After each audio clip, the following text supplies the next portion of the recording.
So Space Dandy manages to be one of those rare exceptions where yes, it is an anime from another country, yet the humor still carries over just fine.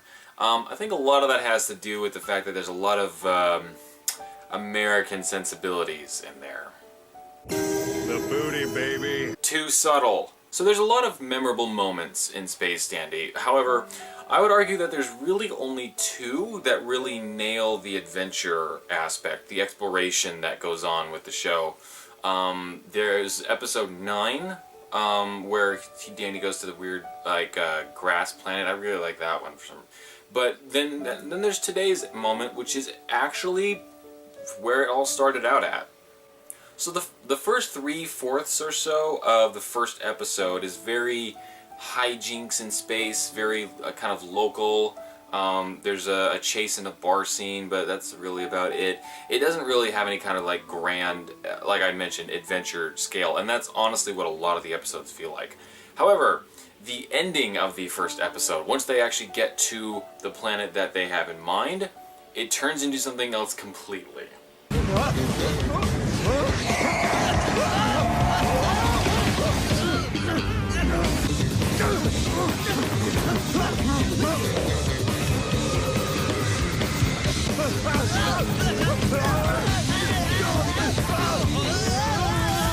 It's a lot happening at once. You're not really sure what it is you're looking at. There's a lot to process. It keeps getting bigger and bigger and bigger, and that to me is an adventure.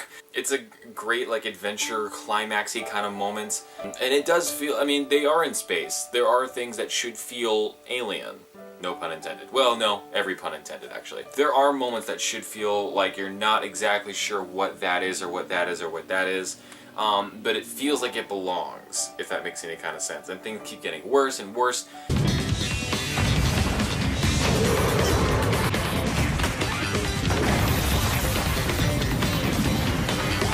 And then it just tops off at, it gets to a point where you don't think it can possibly get any more out of control than it already is.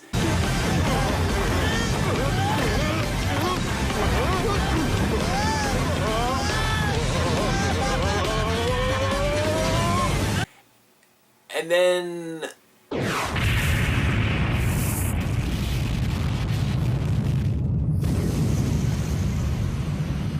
and here our story ends.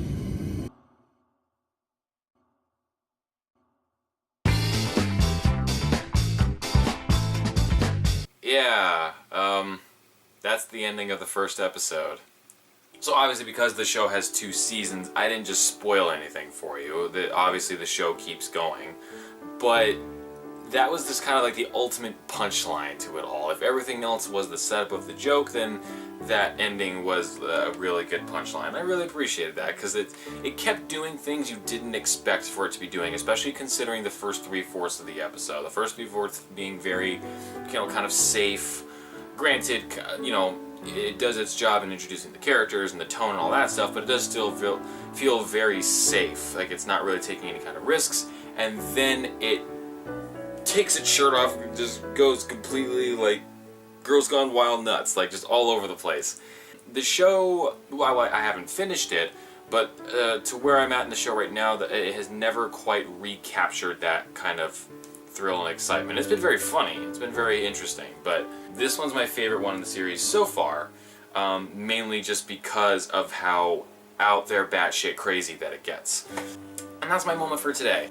You might be a little surprised as to what tomorrow's moment's going to be, if that's any kind of a teaser. But I will see you then, or I will see you at a later point in time in the week.